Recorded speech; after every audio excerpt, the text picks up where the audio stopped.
तर speed control म्हणजे सर्वांना माहिती आहे की इंडस्ट्रीमध्ये ऍज पर नीड कुठं हाय स्पीड ऍप्लिकेशन असतात, कुठं लो स्पीड ऍप्लिकेशन असतात. आता फॉर एक्झाम्पल आपण बघितलं तर कन्व्हेअर, तर कन्व्हेअरला स्पीड काय लागते, थोडंसं कमी लागते. आणि जर आपण बघितलं ड्रिलिंगला कसं लागते, स्पीड हाय लागते. म्हणजे ते जे काय आहे ऍज पर ऍप्लिकेशन स्पीड काय होतं, व्हॅरी होते. म्हणून आपल्याला इंडक्शन मोटरचं स्पीड कंट्रोल काय आहे नेसेसरी. तर स्पीड कंट्रोलची पहिली मेथड आहे pole changing method. First method कोणती आहे, पोल चेंजिंग मेथड. तर ह्या मेथड मध्ये पहा, सर्वांना माहिती आहे की सिंक्रोनस स्पीड हे काय असतं नेहमी 120f/p. म्हणजे ह्या फॉर्म्युल्यावरून आपल्याला लक्षात येते synchronous speed is inversely proportional to number of machine pole. त्यावेळेस आपण जर फ्रिक्वेन्सी अजून केली 50 हर्ट्ज आणि जर बघितलं तर नंबर ऑफ मशीन पोल किती असतील 2. फॉर्म्युल्यामध्ये फ्रिक्वेन्सीची व्हॅल्यू टाकली 50, त्या ठिकाणी टाकले पोल टाकले 2, आपल्याला सिंक्रोनस स्पीड भेटते 3000 RPM. म्हणजे त्याच्या जवळपास काय येईल आपलं ऍक्च्युअल स्पीड म्हणजे n येईल. आता नंबर ऑफ मशीन पोल आपण केले 4, फ्रिक्वेन्सी किती आहे 50 आहे. तर नंबर ऑफ सिंक्रोनस स्पीड किती येईल त्यावेळेस 1500. आणि ह्या केसमध्ये आपल्याला इंडक्शन मोटरचं स्पीड किती मिळेल 1500च्या आसपास मिळेल. म्हणजे 1480, 1440, 1450 या रेंज मध्ये मिळेल. नंतर आपण मशीनचे पोल केले 6, फ्रिक्वेन्सी आहे 50 हर्ट्ज. या फॉर्म्युल्यामध्ये व्हॅल्यू टाकली 120 × 50/6 टाकली आपण व्हॅल्यू. तर आपल्याला जी काही व्हॅल्यू आहे सिंक्रोनस स्पीडची भेटते 1000 RPM भेटते. म्हणजे सिंक्रोनस स्पीड जर 1000 असेल तर त्याच्या आसपास काय होते आपल्याला ऍक्च्युअल स्पीड मिळते. सर्वांना माहिती इंडक्शन मोटरमध्ये नो लोडला ऍक्च्युअल स्पीड आणि सिंक्रोनस स्पीड जवळपास असतात. सिंक्रोनस स्पीड नेहमी जास्त असतं, ऍक्च्युअल स्पीड नेहमी काय असतं कमी असतं. आता आपण जर काय केलं नंबर ऑफ पोल आपण 8 केले, फ्रिक्वेन्सी 50, या फॉर्म्युल्यामध्ये परत व्हॅल्यू टाकली तर आपल्याला सिंक्रोनस स्पीड किती मिळते 750 RPM मिळते. म्हणजे आपलं जे काय ऍक्च्युअल स्पीड आहे n ते 720 710 ह्या रेंज मध्ये मिळेल. म्हणजे याच्यावर आपल्याला दिसलंय की जसे जसे आपण मशीनचे पोल वाढवत गेलो तसं तसं सिंक्रोनस स्पीड काय झाले कमी झाले. म्हणजे सर्वांना माहिती आहे की सिंक्रोनस स्पीड हे डायरेक्टली प्रोपोर्शनल टू काय असतं ऍक्च्युअल स्पीड. म्हणजे या ठिकाणी n म्हणजे actual speed directly proportional to synchronous speed आणि which is inversely proportional to number of machine pole म्हणजे 1/p. म्हणजे ह्या टेबलवरून from the above table it is clear that टेबलवर आपलं काय समजलंय to change in number of machine pole. आपण काय केलं ते पोल चेंज केले 2, 4, 6, 8. सिंक्रोनस स्पीड म्हणजे ns and therefore actual speed n is also changes. काय होतंय सिंक्रोनस स्पीड काय झालंय कमी झाले. सिंक्रोनस स्पीड कमी झाले तर ऍक्च्युअल स्पीड सुद्धा काय होते कमी होते. The number of poles can be change by changing connection of stator winding by using simple switching method. म्हणजे आपण मशीनचे पोल चेंज करतोय म्हणजे काय करतोय त्या ठिकाणी स्विचिंग अरेंजमेंट असते. लक्षात घ्या जसं डीसी मशीनचे पोल हे आपल्याला व्हिजिबल होते तसे इंडक्शन मोटरचे पोल हे इमेजनरी असतात. तर इमेजनरी पोल म्हणजे काय हे मी तुम्हाला सांगेलच ज्यावेळेस तुम्ही फिजिकली याल कॉलेजमध्ये त्यावेळेस.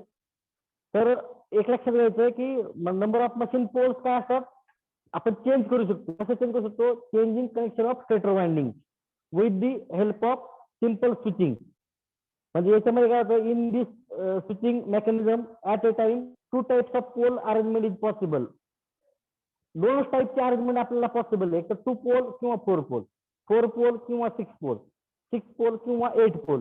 म्हणजे ह्या 2 टाइपच्या काय आपण अरेंजमेंट करू शकतो. ही झाली कोणती पहिली मेथड झाली pole changing method. Second method आहे variable frequency variable voltage variable frequency method VVVF. आपण बघितलं तर सॉफ्ट स्टार्टर मध्ये 3 फेज सप्लाय दिलेला आहे 440 व्होल्ट 50 हर्ट्ज एसी सप्लाय दिला आहे. तो दिला आपण AC टू DC कन्व्हर्टरला दिलेला आहे. पुढे आपण काय केलेलं आहे फिल्टर म्हणून कॅपॅसिटर वापरलेला आहे. काय करतो कॅपॅसिटर AC ब्लॉक करतोय आणि DC ला अलाव करतोय. म्हणजे या ठिकाणी परत आपण काय केलंय इन्व्हर्टर वापरलाय DC टू AC कन्व्हर्टर आपण यूज करतोय. म्हणजे V/F ड्राईव्ह म्हणजे या ठिकाणी व्हेरिएबल व्होल्टेज व्हेरिएबल फ्रिक्वेन्सी मिळते बरोबर. आणि तो सप्लाय आपण कशाला दिलेला आहे, इंडक्शन मोटर दिलेला आहे. व्होल्टेज पण व्हेरिएबल आहे, फ्रिक्वेन्सी पण व्हेरिएबल आहे. आता या ठिकाणी पहा, ही दिल्याची ब्लॉक डायग्राम. आपल्याला माहिती आहे synchronous speed is equal to 120 F upon P. म्हणजे सिंक्रोनस स्पीड हे डायरेक्टली प्रोपोर्शनल आहे कशाला, फ्रिक्वेन्सीला. म्हणजे फ्रिक्वेन्सी जर कमी झाली सिंक्रोनस स्पीड काय होईल, कमी होईल. फ्रिक्वेन्सी जर वाढली, इन्क्रीज झाली, सिंक्रोनस स्पीड इन्क्रीज होईल. ऍक्च्युअल प्रॅक्टिस मध्ये काय होतं आपण बघितलंय, जर सिंक्रोनस स्पीड कमी किंवा जास्त झाले तर ऍक्च्युअल स्पीड सुद्धा काय होते, directly proportional to synchronous speed. आणि बाय दिस फॉर्म्युला काय होतंय की सिंक्रोनस स्पीड हे डायरेक्टली प्रोपोर्शनल टू फ्रिक्वेन्सी. आणि सिमिलरली आपण बघितलं होतं, टॉर्क इक्वेशन बघितलं होतं, E1 directly proportional to E2 directly proportional to torque. Torque आपण बघितलं होतं फॉर्म्युला काय आहे, KF E2 square upon R2 upon square root मध्ये R2 square plus X2 square स्टँड स्टीलला. आणि रनिंग कंडिशनला KF E2 square R2 upon square root मध्ये R2 square plus SX2 square. म्हणजे या ठिकाणी न्यूमरेटरला व्होल्टेज आहे, स्टेटर व्होल्टेज, ते जर वाढलं तर टॉर्क वाढतंय. टॉर्क कधी कमी होते, स्टेटरचं व्होल्टेज कमी झाले. म्हणजे ह्या दोन एक्सप्रेशन वरून हे एक एक्सप्रेशन आणि हे एक expression. From the above discussion it is clear that speed of induction motor can be control by variable voltage variable frequency method. आपण व्हेरिएबल व्होल्टेज आणि व्हेरिएबल फ्रिक्वेन्सी मेथडने स्पीड चेंज करू शकतो. And it is justified. आपण हे prove पण करू शकतो from the following table. आता पहा या ठिकाणी टेबल पहा सर्वांनी. स्टेटरचं व्होल्टेज किती आहे, 100 व्होल्ट. फ्रिक्वेन्सी किती आहे, 50. या फॉर्म्युला टाका value NS is equal to 120 F upon P. आपण काय करूया, पोल जे आहेत ते कॉन्स्टंट ठेवूया. तर आपण घेतलेले आहेत पोल किती घेतलेत, 4 घेतलेत. अज्युम दॅट पोल काय घेतले आपण, 4 घेतले. Frequency 15 hertz. तर त्यावेळेस आपल्याला सर्वांनी वाटलं करून पहा किती भेटतंय, सिंक्रोनस स्पीड 450 भेटतंय. आता व्होल्टेज वाढवले, किती गेले, 200 व्होल्ट. फ्रिक्वेन्सी पण वाढवलेली आहे, किती, F2 किती केलेली आहे, 25 हर्ट्ज. परत याला घेतलाय formula 120 F upon P. Frequency किती आहे, 25. पोल किती आहे, 4. किती भेटले आपल्याला, 750 भेटले. आता थर्ड कंडिशन, व्होल्टेज आपण वाढवले, V3 किती आहे, 300 व्होल्ट. तसं आपल्याला काय होतं, सिंक्रोनस स्पीड सुद्धा आपल्याला वाढत झालेली. सगळ्यात शेवटी आपण आलोय, रेटेड व्होल्टेज दिले 415 व्होल्ट. फ्रिक्वेन्सी किती आहे, 50 हर्ट्ज. पोल किती आहे, 4 आहेत. किती आले सिंक्रोनस स्पीड, फ्रिक्वेन्सी 50 असताना पोल 4 असताना 1500 RPM आलेले आहे. म्हणजे हे पहा या ठिकाणी ग्राफ घेतलेला आहे. स्टेटर व्होल्टेज Y ऍक्सिसला आहे आणि रेटेड फ्रिक्वेन्सी काय आहे, Y ऍक्सिसला आहे. म्हणजे आपण जसं जसं वाढत गेले, काय वाढत गेले, फ्रिक्वेन्सी वाढत गेले आणि काय वाढत गेले, आपण व्होल्टेज वाढत गेले. तर तसं काय होतंय, जो काही इंडक्शन मोटरचा पहा हा ग्राफ दिसून तुम्हाला, frequency F1 voltage V1, frequency F2 voltage V2, frequency F3 voltage V3 आणि रेटेड व्होल्टेज फ्रिक्वेन्सी F आणि रेटेड व्होल्टेज V आहे, रेटेड फ्रिक्वेन्सी काय आहे, F आहे. म्हणजे हा जो ग्राफ आहे लिनियरली व्हॅल्यू होते पहा. याला आपण म्हणतो, या ग्राफला म्हणतो V by F characteristics of VF speed control method. म्हणजे ही व्होल्टेज व्हेरिएबल फ्रिक्वेन्सी कॅरेक्टरिस्टिक्स आहे स्पीड कंट्रोलची. आता डायग्राम वरून पहा, figure shows that experimental setup for obtaining variable voltage आणि व्हेरिएबल फ्रिक्वेन्सी AC सप्लाय. जी आपण फिगर बघितली, ही फिगर, या फिगर वरून काय दिसतं आपल्याला का, व्हेरिएबल व्होल्टेज आणि व्हेरिएबल फ्रिक्वेन्सी सप्लाय कसा मिळवायचा, ऑब्टेन करायचा, तो दिलेला आहे. जो आलेला सप्लाय आहे तो काय आहे, 3 फेज 440 50 हर्ट्ज. तो आपल्याला काय पाहिजे, व्हेरिएबल पाहिजे व्होल्टेज पण, फ्रिक्वेन्सी पण व्हेरिएबल पाहिजे. त्याचा ही डायग्राम दिलेली आहे. ठीक आहे. Figure B shows that variable voltage variable frequency ratio must be kept constant at any time. म्हणजे हा जो रेशिओ आहे हा कॉन्स्टंट ठेवायचा आहे. ठीक आहे. तर ही झाली दुसरी मेथड झाली आपली, कोणती, variable voltage variable frequency method. आता third method, stator voltage controller or variable voltage constant frequency method. म्हणजे काय, व्होल्टेज व्हेरिएबल आहे आणि काय कॉन्स्टंट आहे, फ्रिक्वेन्सी कॉन्स्टंट आहे. आपल्या मगाच्या मेथड बघितलं आपण व्हेरिएबल व्होल्टेज व्हेरिएबल फ्रिक्वेन्सी. या ठिकाणी काय आहे व्होल्टेज व्हेरिएबल आहे जे आपण ऑटो ट्रान्सफॉर्मरनी करतो आणि फ्रिक्वेन्सी कॉन्स्टंट आहे. डायग्राम पहा सर्वांनी. 3 phase 440 volt 50 hertz AC supply. या ठिकाणी आयसीटीपी यूज केलेला आहे. हा आहे 3 फेज ऑटो ट्रान्सफॉर्मर आहे ज्याने आपण काय करणार आहे व्होल्टेज काय करणार आहे व्हेरिएबल करणार आहे. आणि आपण डेल्टा कनेक्टेड स्टेटर वाइंडिंगला ऑटो ट्रान्सफॉर्मरचा आउटपुट कनेक्ट केलेलं आहे आणि या ठिकाणी रोटर दाखवलेलं आहे पहा. म्हणजे stator voltage controller speed control method. आता मी आधी सांगितलं होतं की टॉर्क इक्वेशन काय आहे KS E2 square R2 upon R2 square plus SX2 ब्रॅकेटचा स्क्वेअर. म्हणजे या ठिकाणी टॉर्क जो आहे डायरेक्टली प्रोपोर्शनल आहे कशाला E2 स्क्वेअरला. म्हणजे और आपण म्हणतोय रनिंग कंडिशन बघितली टॉर्क हा डायरेक्टली प्रोपोर्शनल आहे SE2 स्क्वेअरला. सर्वांना माहिती आहे रोटरचा EMF म्हणजे काय E2 हा कशावर डिपेंड आहे स्टेटरच्या EMF वरती डिपेंड आहे आपल्या व्होल्टेज वरती. म्हणजे E1 जर जास्त असेल तर E2 जास्त असेल. E1 कमी असेल तर E2 काय असेल कमी असेल. म्हणजे हे rotor induce EMF E2 is control by stator supply voltage. म्हणजे कशाने कंट्रोल करतोय आपण तो स्टेटर सप्लायने करतोय. आणि ह्या ठिकाणी स्टेटरचा सप्लाय कशाने कंट्रोल करतोय आपण ऑटो ट्रान्सफॉर्मरने आपण कंट्रोल करतोय. म्हणजे E1 व्हॅरी करतोय कंट्रोल करतोय ऑटो ट्रान्सफॉर्मरने. ज्याच्यामुळे काय होईल रोटरचा EMF काय होईल कंट्रोल होईल आणि याच्यामुळे काय होईल टॉर्क सुद्धा काय होईल कंट्रोल होईल. Variable voltage to stator winding can be given by using auto transformer. आपण कसं देतोय व्हेरिएबल व्होल्टेज स्टेटर वाइंडिंगला ऑटो ट्रान्सफॉर्मर देतोय. This method is also known as variable voltage constant frequency method. त्या मेथडला आपण म्हणतोय व्हेरिएबल आणि स्लिप किंवा स्पीड कॅरेक्टरिस्टिक्स आहे. पहिल्यांदा पहा या ठिकाणी आपण बघतोय E1 किती आहे 200 व्होल्ट. इथं किती आहे E1 किती आहे 400 आणि इथं E1 किती आहे 200. म्हणजे व्होल्टेज आपण काय केले वाढवले स्टेटरचं व्होल्टेज आपण काय केले वाढवले. तर पहा या ठिकाणी पहिली केस जो खालचा ग्राफ दिसतोय तो काय आहे T1. ज्यावेळेस EMF किती आहे E1 200 व्होल्ट काय आहे SE2 स्क्वेअर. म्हणजे काय होतंय त्यावेळेस आपल्याला दिसतंय स्पीड कमी कमी होते. आणि या ठिकाणी पहा टॉर्क वाढतोय. कशामुळे वाढतोय व्होल्टेज वाढलेलं आहे. टॉर्क वाढला तर स्पीड पण वाढतोय. तर ही झाली कोणती टॉर्क स्लिप स्पीड कॅरेक्टरिस्टिक झाली. म्हणजे effect on torque slip characteristic by variable supply voltage म्हणजे स्टेटर व्होल्टेज. म्हणजे दोन कॅरेक्टरिस्टिक घेतल्यात एकदा 200 व्होल्ट असताना आणि एकदा 400 व्होल्ट असताना. दोन्ही कॅरेक्टरिस्टिक डिफरंट आहेत. दोन्हींचं रिलेशन पहा. पहिली कॅरेक्टरिस्टिक दाखवते या ठिकाणी पहा मॅक्झिमम टॉर्क किती आलाय या ठिकाणी मॅक्झिमम टॉर्क किती आलेला आहे. Above characteristics is applicable only for no load and lightly load condition.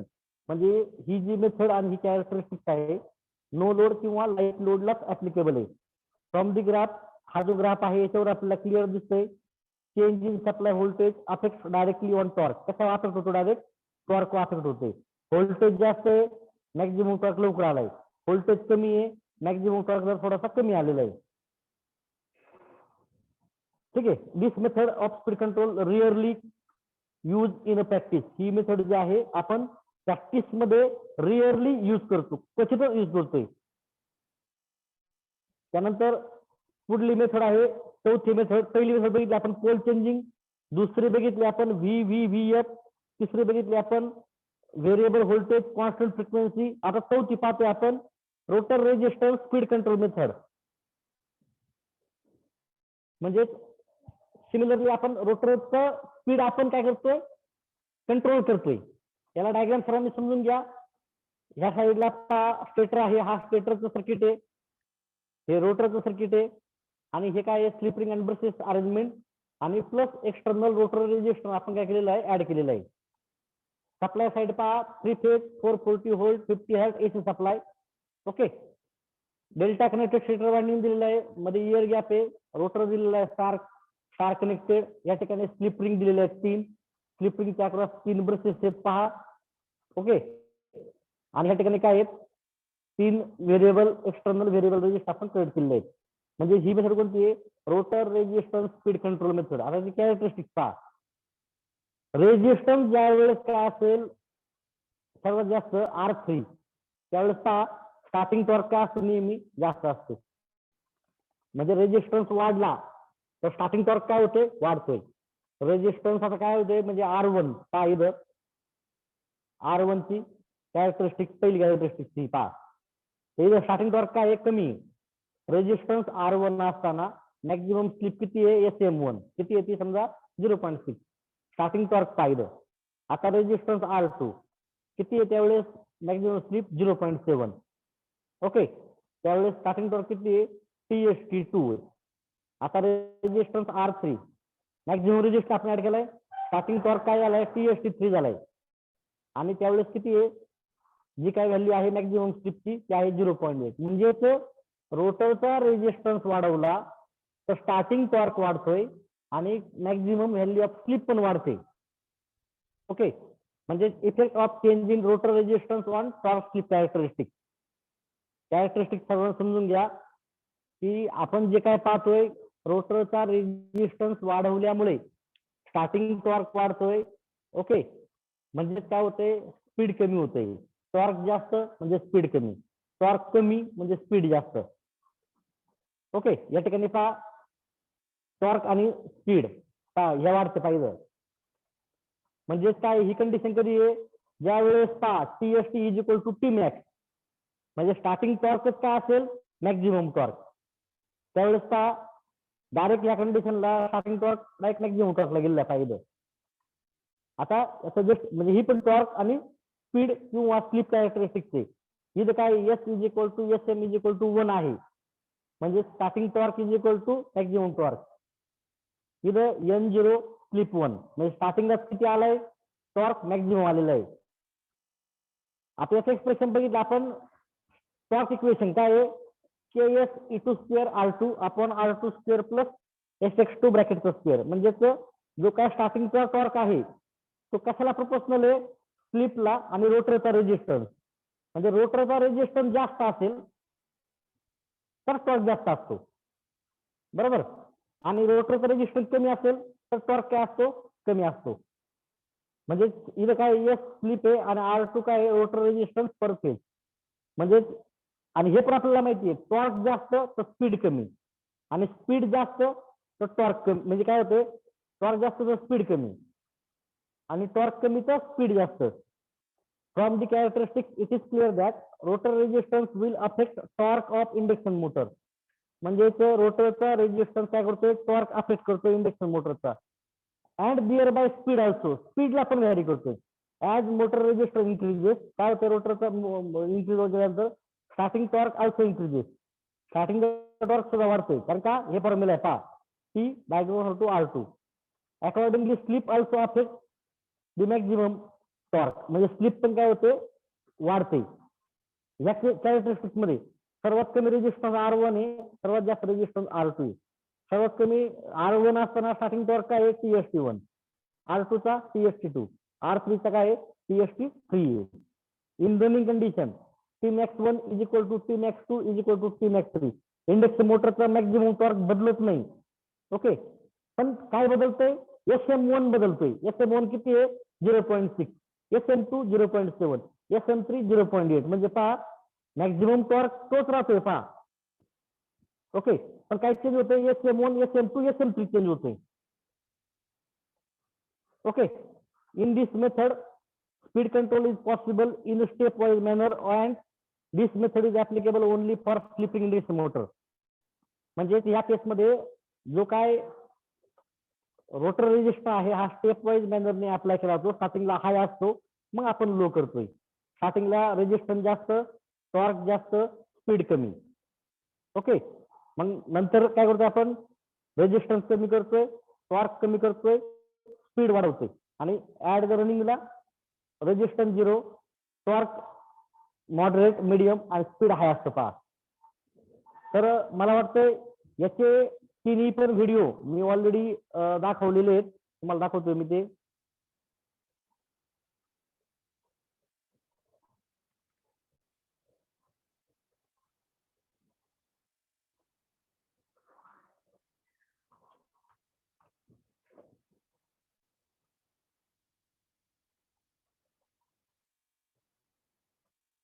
पहा मी व्हॉट्सअपवरती तुम्हाला ऑलरेडी सेंड केलेलं आहे.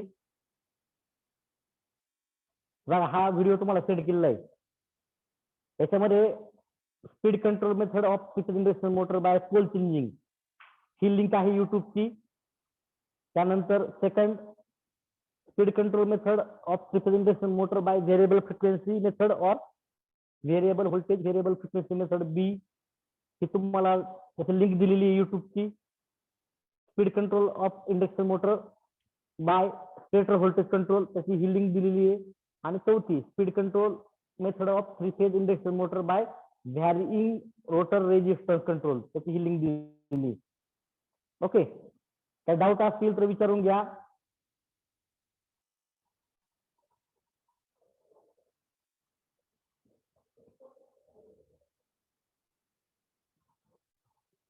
काय डाऊट असेल विचारून घ्या. सर्वांना ही लिंक मी त्यासाठी पाठवलेली. व्यवस्थित सर्वांनी पाहून घ्यायचंय. तिथं टीचिंग लर्निंग फ्रेम मेथड मी ब्लॅक बोर्ड यूज केलेला आहे. जसं आपलं क्लासमध्ये होतंय तसं लाईव्ह लेक्चर रेकॉर्ड करून तुम्हाला टाकलेले आहेत. 4 मेथड टाकलेले आहेत. महत्वाचा टॉपिक आहे म्हणून. ठीक आहे.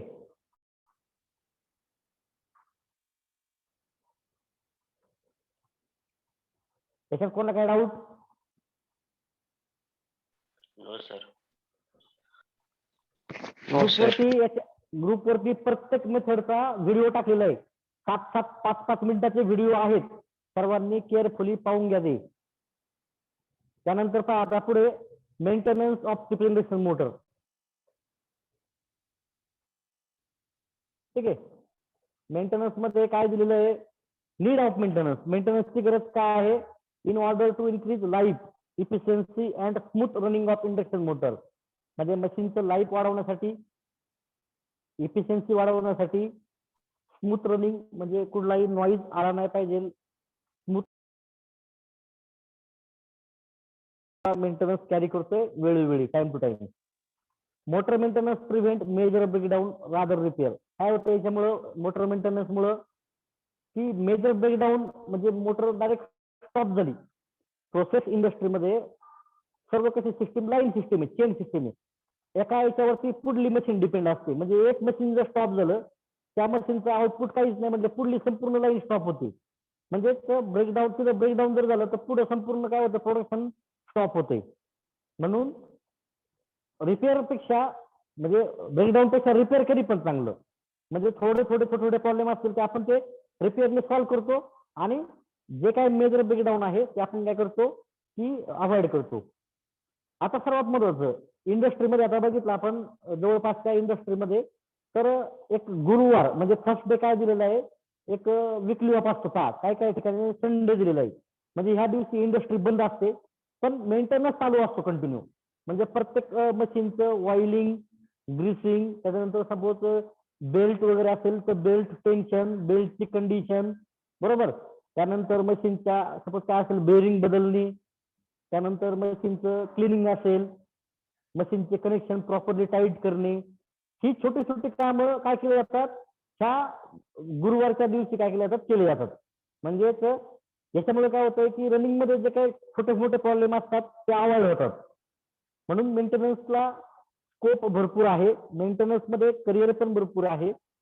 म्हणून मी सांगत असतो की अवॉइड म्हणजे शक्यतो करायचा असेल करिअर तर मेंटेनन्स मध्ये करा. कारण त्यामध्ये काय होतंय की ग्रोथ जरा जास्त होते. आता types of maintenance, 2 type of maintenance आहेत. पहिला आहे प्रोटेक्टिव्ह और प्रिव्हेंटिव्ह मेंटेनन्स आणि दुसरा आहे रिपेअर और रिस्टोरेटिव्ह म्हणजे करेक्टिव्ह मेंटेनन्स. ओके, तर हे 2 मेंटेनन्स तुम्हाला समजले पाहिजे.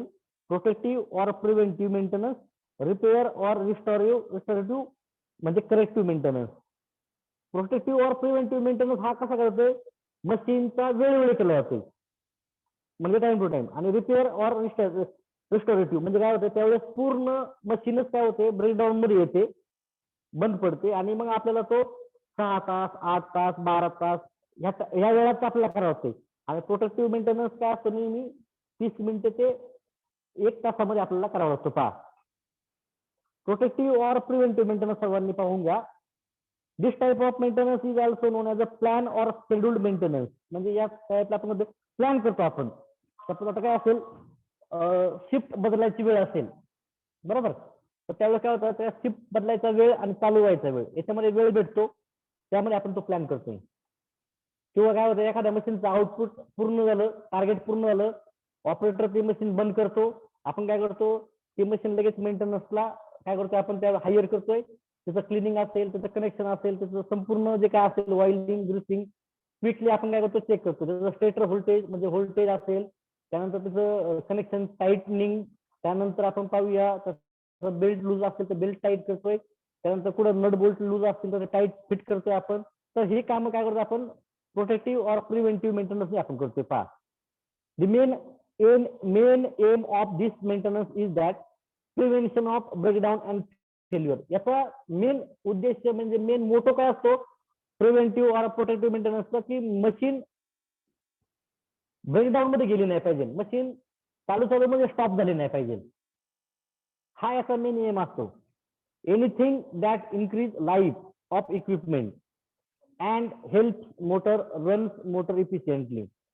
म्हणजे यासाठी काय करतो आपण प्रिव्हेंटिव्ह म्हणजे आपण शक्य तेवढं काय करतोय, मशीनचं लाईफ इन्क्रीज करण्यासाठी करतोय इक्विपमेंटचं, आणि याच्यामुळे काय होतंय मोटरची इफिशियन्सी आपण वाढवतोय. एक्झाम्पल आपण changing oil, greasing, tightening of nut bolt etcetera. म्हणजे पुली असेल, त्यानंतर चेन असेल, त्याच्यानंतर बेल्ट असेल, तर आपण काय करतोय की हे सर्व आपण टाईट करतोय.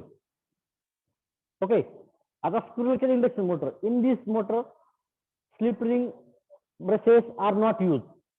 म्हणजे स्क्रू आपण स्लिप रिंग ब्रशेस करत नाही, त्यामुळे या ठिकाणी सिग्निफिकंटली लेस मेंटेनन्स लागतोय. पहा, आता स्लिप रिंग मध्ये स्लिप रिंग आणि ब्रशेस आपण काय करतोय यूज करतोय, hence periodically and frequently maintenance काय करतो आपल्याला या ठिकाणी लागतोय, कारण ब्रशेस कंटिन्युअस स्लिप रिंगच्या कॉन्टॅक्ट मध्ये असतात, त्यामुळं त्या ठिकाणी आपल्याला ब्रशेसचं जे काही फ्रिक्शन आहे ते आपल्याला पाहावं लागतं. ब्रशेस जर जास्त वेअर जास्त झाले असतील तर आपण काय करतो ते रिप्लेस करतो. आता डेली इन्स्पेक्शन मध्ये आपण to check motor connection from stator supply and terminal box. मोटरचे कनेक्शन चेक करायचे मशीन चालू करायच्या अगोदर, म्हणजेच स्टेटरला कुठं लॉस कॉन्टॅक्ट आहे का, कुठं वायर कट झाली का, कुठं ब्रेक झाली का, कुठं वायर ओपन झाली का, टर्मिनल बॉक्स सुद्धा पाहायचंय. त्यानंतर to check relay range in the starter, रिलेची रेंज आपण चेक करतो.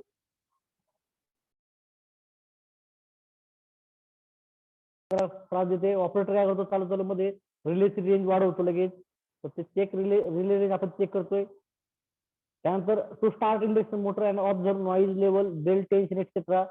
इंडक्शन मोटर आपण चालू करून बघतोय, ट्रायल घेतोय आपण त्याची नॉइज लेवल असेल म्हणजे आवाजाची लेवल, मशीन जास्त आवाज करते का, बेल्ट टेन्शन, बेल्ट जर लूज असतील तर बेल्ट काय होतात त्यावेळेस पुलीमधून किंवा त्या ग्रूव मधून निसटू शकतो, ते आपण चेक करतोय. जर लूज असेल तर आपण टाईट करून घेतोय.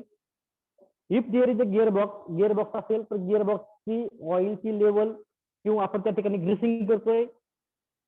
टू चेक ब्रश टेन्शन, जे ब्रशचं टेन्शन आहे, ब्रश थोडेसे कंटिन्युअसली स्प्रिंगच्या कॉन्टॅक्ट मध्ये पाहिजे. स्प्रिंग पोझिशन, स्प्रिंगची आपण पोझिशन चेक करतोय, आणि slip ring alignment in case of slip ring induction motor. तर हे बघतो आपण डेली इन्स्पेक्शन मध्ये बघतोय.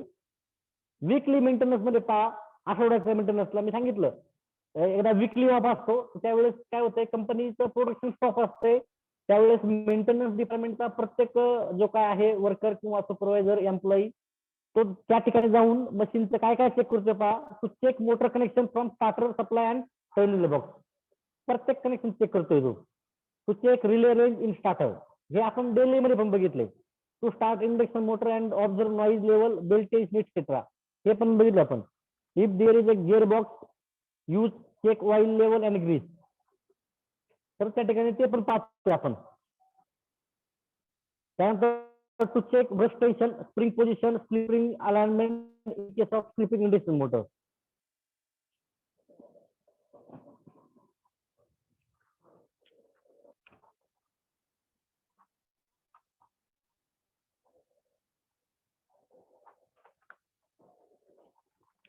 त्यानंतर आपण पुढे पाहतोय की स्लिपरिंगचे alignment in place of slip ring induction motor पाहतोय आपण.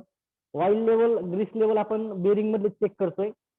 चेक दी स्टार्टर स्विच, स्टार्टरचा स्विच आपण चेक करतोय कुठं जाम आहे का, तो फ्रीली ऑपरेट व्हायला पाहिजे. Fuse and other component properly, fuse पण आपण चेक करतोय. Tighten the loose connection if any, जर एखादं लूज कनेक्शन असेल तर आपण ते टाईट करतोय. Observe the expose shaft to ensure that free from oil and grease, shaft वरती कुठलंही ऑइल किंवा ग्रीस सांडलेलं नकोय, असेल तर आपण ते क्लीन करून घेतोय. To check motor is brought up to speed in a normal time, म्हणजे स्टार्ट करून पाहतोय की मोटरचं स्पीड नॉर्मल टाइम मध्ये येतोय का नाही. रेटेड स्पीड यायला वेळ लागत असेल तर नक्कीच कुठेतरी बेरिंग मध्ये प्रॉब्लेम असेल. व्होल्टेज लेवल चेक करतोय, व्होल्टेज जर कमी असेल तरी ते येणार नाही. टू चेक मोटर, हे बघितलं overall cleaning of machine is done after maintenance is over. सर्व मेंटेनन्स झालं, ऑइलिंग झालं, ग्रीसिंग झालं, त्यानंतर क्लिनिंग झालं, तर मग आपण काय करतोय मशीनचं क्लिनिंग करतोय, जेणेकरून मशीन त्या आसपासचं एन्व्हायरमेंट त्याच राहील, क्लीन राहील. तिथं धूळ किंवा पाणी किंवा ऑइल केमिकल असेल कुठलं सांडलेलं नकोय. 6 मंथ मेंटेनन्स, याच्यामध्ये पहा 6 मंथ मध्ये काय करतो आपण, drain, wash out and replace oil in sleeve bearing. जर स्लीव बेरिंग असेल तर आपण काय करतो, तिथलं संपूर्ण ऑइल असेल, ग्रीस असेल, काय करतोय पूर्णपणे काढतोय आणि तिथं आपण नवीन भरतोय, नवीन रिफिल करतोय आपण. Clean and grease refill in ball or roll bearing. आपण जर दुसरा टाईप आहे बॉल ऑर रोल हे असेल, आता आपण गाडीची सर्व्हिसिंग करतो, पहा काय करतो आपण, बेरिंग क्लीन करतोय टायर उघडल्यानंतर आणि काय करतोय त्या ठिकाणी आपण ग्रीस रिफिल करतोय, पहा. त्यानंतर start the motor properly and check its parameter. कोणते कोणते पॅरामीटर करायचे, voltage, current and noise. Voltage properly येतोय का नाही, करंट प्रॉपरली आहे का नाही, मशीन जास्त आवाज करते का नाही. Inspect and type all connection, mechanical bolt, screw. म्हणजे आपल्याला इन्स्पेक्ट करायचे आणि टाईट करायचे, टाईप नाही, tight, TIGST. All connection, mechanical bolt आणि स्क्रू टाईट करायचे. Make sure that end play of shaft is normal. शाफ्टचा एंड प्ले कसा पाहिजे, नॉर्मल असतो, पहा. म्हणजे शाफ्ट असा बेंड झाला असेल तर त्या ठिकाणी थोडासा आउट जातो, पाहतो, तर तो त्याच्याच अलाइनमेंट मध्ये पाहिजे. Inspect under running condition, vibration, chain और बेल्ट और पुली. आपण पाहतो की चेन, बेल्ट, पुली, आता चेनचा आवाज होतोय का, बेल्ट थोडासा लूज असेल का, तो आपण pulley. Value then check load arrangement. Motor जर जास्त करण्यात असेल तर लोड अरेंजमेंट चेक करायची. लोड कसा आहे, तिथं टाईट आहे का नाही, कुठं लूज कॉन्टॅक्ट आहे का नाही, तिथं जो काय असेल, सपोज आय बोल्ट असेल किंवा काय असेल, तिथं तो टाईट करायचा आहे. लोड कनेक्शन प्रॉपरली काय करायचे, चेक करायचे. If short fall is found, म्हणजे आपल्याला सापडलं अंडर रनिंग कंडिशन मध्ये शाफ्ट बेंट आहे, बेरिंगचा आवाज जास्त होतोय, बरोबर. त्यानंतर काय होते, जळालेला बर्निंग स्मेल येतोय मोटर मधून, तर डायरेक्ट काय करायचं, ओव्हरहॉलिंग म्हणजे डिसमेंटल करायची मशीन आणि करेक्टिव्ह मेजर आर टेकन. म्हणजे आपण काय करतोय, जे काय फॉल्ट असेल ते आपण काय करतोय, चेंज करतोय, पहा. तर हे बघितलं आपण मेंटेनन्स, तर आपण पाहिलं. तर आज आपण पहा 4 टाईपच्या स्पीड कंट्रोलच्या मेथड पाहिल्या आणि maintenance of 3 phase induction motor पाहिला आपण. त्याच्यामध्ये नीड ऑफ मेंटेनन्स बघितला, टाईप ऑफ मेंटेनन्स बघितला, ओके. त्यानंतर daily inspection, weekly maintenance, 6 monthly maintenance पाहिला आपण, ठीक आहे. याचा पण व्हिडिओ युट्यूबवर टाकलेला आहे ऑलरेडी प्रिव्हियसली. मी काय डाऊट असतील तर विचारून घ्या. थांबू आपण या ठिकाणी.